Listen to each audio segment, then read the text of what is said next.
Nous y sommes, la finale attendue depuis le début de Wimbledon. Novak Djokovic, malade, va affronter le poète Matteo Berrettini. Alors petit choc, quels sont les deux scénarios les plus probables de cette finale? On va en discuter dans cette vidéo, c'est le programme de votre nouveau digest de Wimbledon. Installez-vous confortablement, mettez-vous une petite cup of tea en backup et on attaque tout de suite avec le côté réseau. Et on attaque ce côté réseau avec une info très intéressante, relayée d'ailleurs par Toinou, je te salue, un fidèle de la chaîne. Djokovic a déclaré aux journalistes serbes que le dernier jour et demi, il avait eu des problèmes d'estomac, cela l'a gêné dans les deux premiers sets et a un petit peu affecté son retour de service. Il se sent déjà mieux maintenant, on l'a vu d'ailleurs boire dans une petite fiole pendant sa rencontre face à Denis Shapovalov, mais toujours pas idéal, mais il a dit qu'il a assez de temps pour récupérer et se préparer pour dimanche. Donc ça confirme ce que je vous disais hier dans la vidéo précédente, vous pouvez vous y référer si vous ne l'avez pas encore vu. C'est un Novak Djokovic qui était malade, qui avait des problèmes, des maux d'estomac, on pouvait le lire d'ailleurs sur ses lèvres stomac, il a dit ça à son clan pendant la rencontre, pendant un changement de côté. Donc on a eu un Djokovic qui était prenable hier, qui était malade manifestement, mais qui a quand même réussi à s'en sortir comme à son habitude, à l'expérience, en posant les barbelés, en adaptant un tout petit peu sa tactique également dans le troisième set. Donc Novak qui s'en est sorti malgré des maux de ventre. Alors la question c'est, est-ce qu'il va réussir à récupérer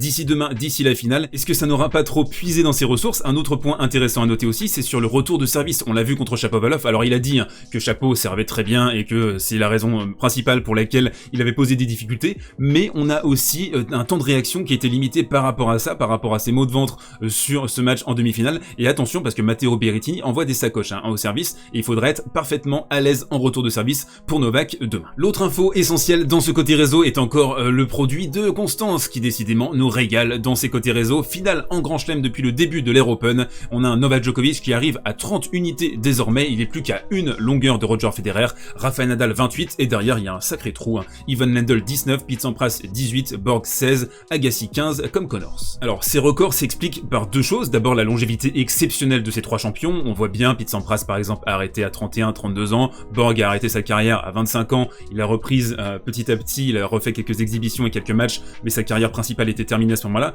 André Agassi a connu des creux aussi dans sa carrière, donc c'est pour ça qu'il y a entre guillemets que 15 finales de Grand Chelem. Et la deuxième raison, c'est qu'on a un trou monumental entre le niveau de ces mecs-là et soit les successeurs, soit les concurrents. Donc une autre stat de Jeu 7 et Math qui nous explique depuis Roland Garros 2005, 65 tournois du Grand Chelem ont eu lieu. Lors de 60 d'entre eux, au moins un membre du Big 3 était en finale, c'est absolument incroyable. Lors de 63 d'entre eux, au moins un membre du Big 4, donc Andy Murray, était en finale. D'ailleurs, ça risque d'être ça, le défi principal pour Matteo Berrettini demain face à Novak Djokovic, ça va être de minimiser la portée de l'exploit, de battre un Big 3 en finale de Grand Chelem, ça va être de décompresser, ça va être de débrancher peut-être un petit peu le cerveau. D'ailleurs, on va voir les deux scénarios les plus probables de cette finale tout de suite dans le coin prono. C'est donc la finale tant attendue, Novak Djokovic face à Matteo Berrettini, l'Italien qui paraissait sur le papier le seul à même de pouvoir battre Novak Djokovic sur ce tournoi. Alors je vais diviser mon analyse en deux parties, deux scénarios qui me semblent envisageables pour cette finale. On va commencer par le scénario le plus probable, et ce scénario, ce serait le retour d'un Djokovic carnassier, comme on a pu le voir notamment en finale de l'Open d'Australie cette année face à Daniil Medvedev, un Djokovic à sa main qui commence la partie tambour battant, qui empêche Berrettini de rentrer dans la partie, qui le break très tôt, ou alors une espèce de scénario alternatif à ça, ce serait que Matteo Berrettini tienne relativement facilement ses jeux de service jusqu'à 4 partout, 5-4, et là on sentirait un Djokovic qui mettrait les barbelés, qui changerait un petit peu de tactique, qui refuserait de faire la faute, qui attendrait en fait que Berrettini force un tout petit peu, donc à 5-4, à 6-5, éventuellement au tie-break, il y aurait comme ça 3 opportunités pour Novak de faire la différence, et ça semble être le scénario le plus probable sur ce premier set. Dans ce scénario principal, on aurait également la peur du vide pour Matteo Berrettini, un joueur qui aujourd'hui je trouve a passé un cap au niveau mental, ça se sent sur les dernières semaines, il joue d'une manière complètement décomplexée, libérée, avec un cerveau totalement débranché. La première finale de Grand Chelem face à l'un des monstres du jeu, il me semble que ce soit possible pour lui d'avoir la peur comme ça du vide, la peur de se faire récupérer par les émotions. On l'a vu très bien contrôler ça contre Hurkacz, mais là en face ce sera Novak Djokovic et ça risque d'être beaucoup plus compliqué. Et si on continue dans cet ordre d'idées, il y a également un point essentiel je pense dans ce match, c'est le pourcentage de points remportés sur deuxième balle adverse. On le voit, Novak Djokovic en carrière sur gazon c'est 53%, pour Matteo Berrettini c'est simplement 46%. Cette stat explique très bien à quel point Matteo Berrettini risque d'être placé sous le joug de Novak Djokovic, sous la pression constante de Novak. On le sait, à 30-1, à 30-40 balles de break à sauver, ça va être difficile pour l'Italien de jouer son jeu d'une manière complètement décomplexée. Alors attention, Matteo c'est un très bon joueur sous pression, mais quand même avec l'usure, avec le poids de la finale, avec la constance dans cette pression que Novak Djokovic pourra imposer à Matteo, je sens une petite défaite quand même. Enfin, dernier point dans ce scénario très envisageable, envisageable pour cette finale, ce serait que Novak retrouve de la nuance dans son jeu, le service volé, les amortis, déplacer son adversaire de gauche à droite, d'avant en arrière, retrouver quelque part son attitude de patron sur le cours de mal alpha. Berrettini aussi est pas mal là-dessus, on sent le port altier, un joueur qui est très en confiance, surtout Mike Berrettini, quand il enchaîne les victoires, on l'avait vu aussi en 2019, il est redoutable, mais Novak Djokovic devrait pouvoir passer la tête légèrement au-dessus à ce niveau-là. Alors il faudra voir s'il a récupéré de ses maux d'estomac, mais je pense quand même clairement qu'il est